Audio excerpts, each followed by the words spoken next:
Okay, सो अभी कुछ हम इंपॉर्टेंट टर्म्स यूज करने जा रहे हैं जो कि हमारे एक्सट्रिंसिक सेमीकंडक्टर को बिल्डअप करने में भी यूज होगा, और मे बी आपके 2 मार्क्स में भी इस तरह से क्वेश्चंस बन सकते हैं।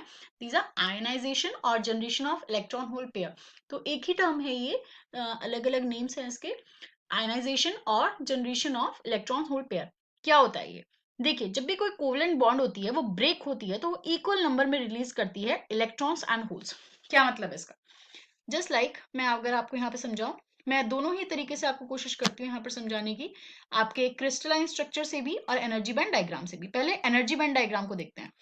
सपोज ये मेरे पास एक सेमीकंडक्टर है, एनर्जी बैंड डायग्राम है, this is VB, this is CB. तो यहाँ पर वैलेंस इलेक्ट्रॉन था मेरा। अब हमने टेम्परेचर रेज किया, T इक्वल्स टू 300 केल्विन किया, तो मैंने आपको बताया था कि इसको सफिशियंट एनर्जी मिल जाती है, ये क्रॉस कर लेता है और बन जाता है फ्री इलेक्ट्रॉन। जब ये फ्री इलेक्ट्रॉन बन जाता है तो पीछे क्या रह जाता है? ये होता है होल। ओके, तो देखिए इक्वल नंबर ऑफ पेयर्स आपके जनरेट हुए हैं। जितना आपके इलेक्ट्रॉन जनरेट हुए हैं उतने ही आपके होल्स जनरेट हो गए। ये है आपका electron hole pair.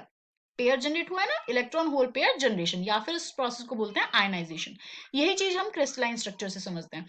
Suppose silicon liquid चल रही हूँ मैं यहाँ पे, आप जर्मीनियम भी ले सकते हैं। 4 इसमें एटम्स हैं, दीज आर वैलेंस इलेक्ट्रॉन्स। इस तरीके से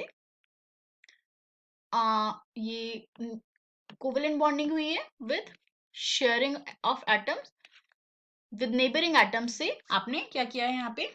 इलेक्ट्रॉन शेयरिंग किए हैं नेबरिंग एटम्स से, तो उससे आपने कोवेलेंट बॉन्ड क्रिएट की थी। अब कोवेलेंट बॉन्ड क्या हुई? ब्रेक हुई है।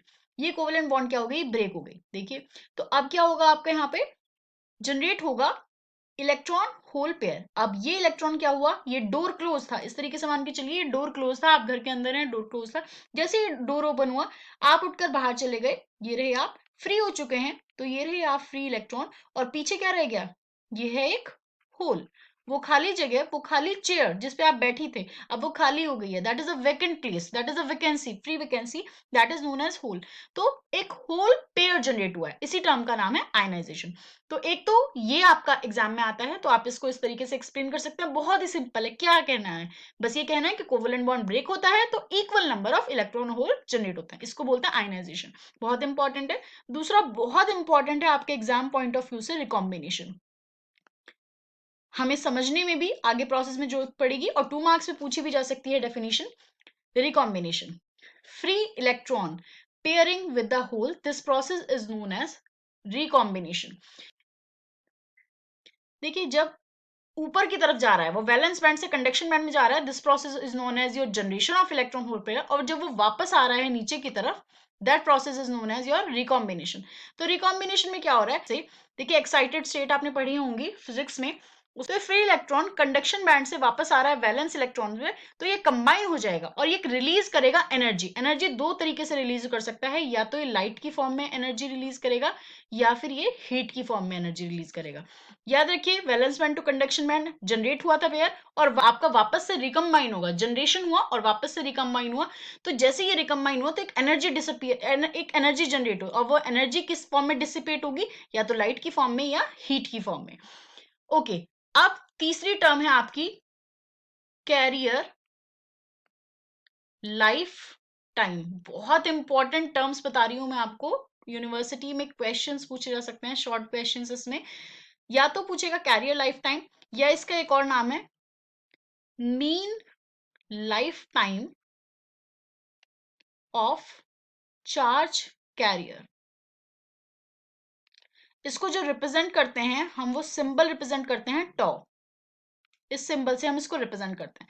देखिए, जो पूरा का पूरा प्रोसेस रहा है ना, क्या हुआ था? कोवेलेंट बॉन्ड ब्रेक हुई थी, रिक, और वहां से कोवेलेंट बॉन्ड ब्रेक हुई है तभी तो जनरेशन हुआ है। कोवेलेंट बॉन्ड के ब्रेक होने से लेकर रिकॉम्बिनेशन तक का पूरा प्रोसेस, ये क्या है? Carrier lifetime. ये एक इसकी एवरेज लाइफ टाइम है। तो पूरा हमारा कैरियर लाइफ टाइम क्या हो गया? कोवेलेंट बॉन्ड के ब्रेक होने से लेकर रिकॉम्बिनेशन तक कंप्लीट प्रोसेस। तो क्या हुआ? आयनाइजेशन या जनरेशन हुआ, रिकॉम्बिनेशन हुआ, और इस पूरे प्रोसेस को, इस चार्ज कैरियर की पूरी लाइफ को क्या बोलते हैं हम? Career life time. कैरियर क्या है? चार्ज कैरियर, जो कि आपके इलेक्ट्रॉन या होल है। होल बेसिकली क्या है? हमारे डेफिशिएंसी ऑफ इलेक्ट्रॉन ही तो है आपकी होल। तो ये कुछ इंपॉर्टेंट टर्म्स थे। डोपिंग में आपको ऑलरेडी बता चुकी हूँ। Doping is the process of adding impurities to pure semiconductor. ये 3-4 टर्म्स हैं आपकी जो आपकी बहुत इंपॉर्टेंट है और पूछी जा सकती हैं आपके एग्जाम में। अब आप आगे चलते हैं हमारी बुक की तरफ। तो उसमें ये रहा, a semiconductor material that has been subjected to doping process is called extrinsic material. बता दिया है आपको क्यों यूज करना पड़ता है, वो भी आपको बता दिया है। कुछ डिसएडवांटेज थे हमारे इंट्रिंसिक या फिर प्योर सेमीकंडक्टर के, उसकी कंडक्टिविटी डेफिनेटली थी लेकिन इतनी कम थी कि प्रैक्टिकल किसी भी एप्लीकेशन में आप उसको यूज नहीं कर सकते थे।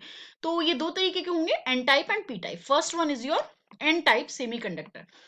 देखिए एन, अब आपका क्या है, मैं आपको यहाँ पे एक छोटा सा एग्जांपल देती हूँ, हो सकता है आपको याद करने में, और जो स्पेसिफिकली लास्ट मोमेंट पे पढ़ रहे हैं बच्चे तो बहुत ध्यान से सुनिएगा बेटा। सेमीकंडक्टर कंडक्टर हो गया, ये ग्रुप 4 का एलिमेंट है सिलिकॉन जर्मेनियम, अब ये ग्रुप 4 है।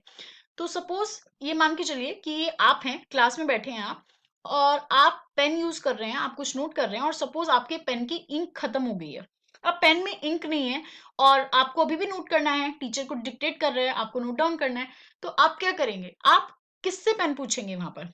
आप शॉप पे तो लेने नहीं जाएंगे, आप अपने नेबर्स से पूछेंगे, do you have any extra pen? तो आपने एक्स्ट्रा पेन पूछा, किससे?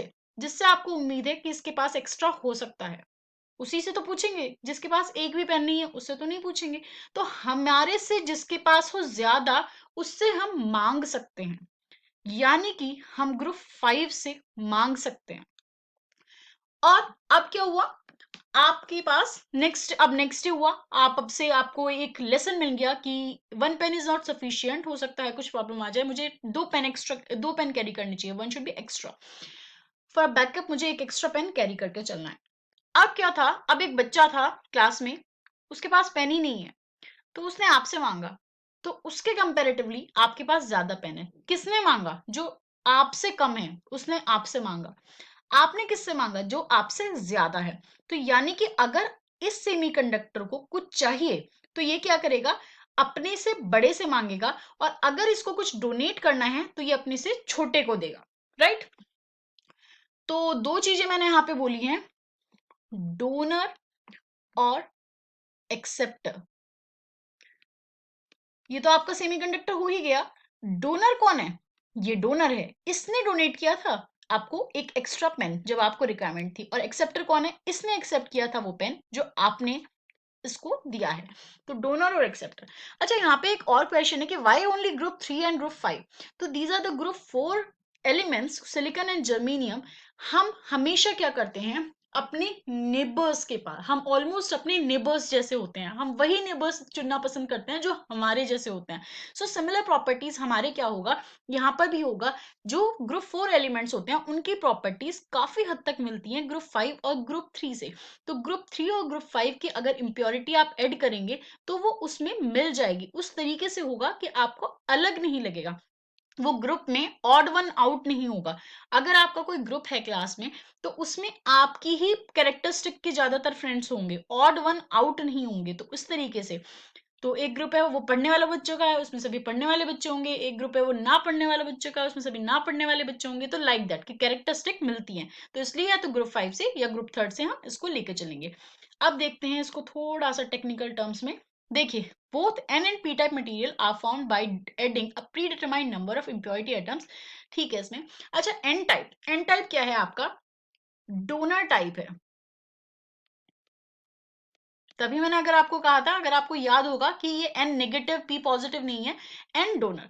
देखिए याद कैसे रखेंगे कि n डोनर है या p डोनर है? बहुत सिंपल सी मैं आपको चीज बताऊंगी।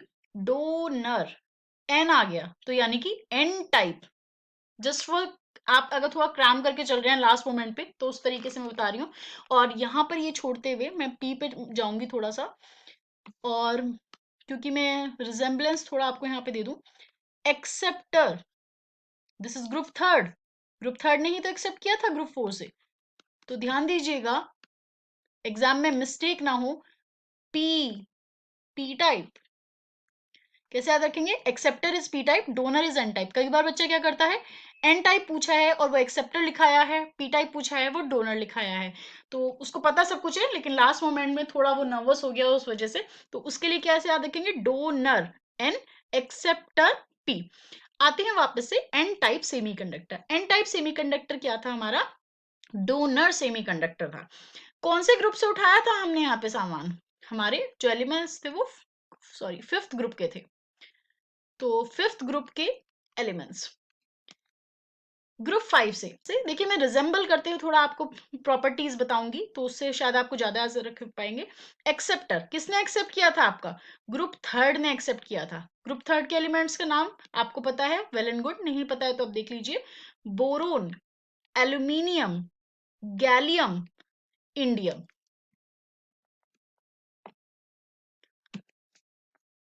Phosphorus, arsenic, antimony, bismuth. 5 and जो ग्रुप फोर्थ के आपके एलिमेंट, ग्रुप थर्ड के एलिमेंट्स हैं, these are boron, aluminium, gallium, indium. तो फटाफट से याद करते हुए क्या चले हैं?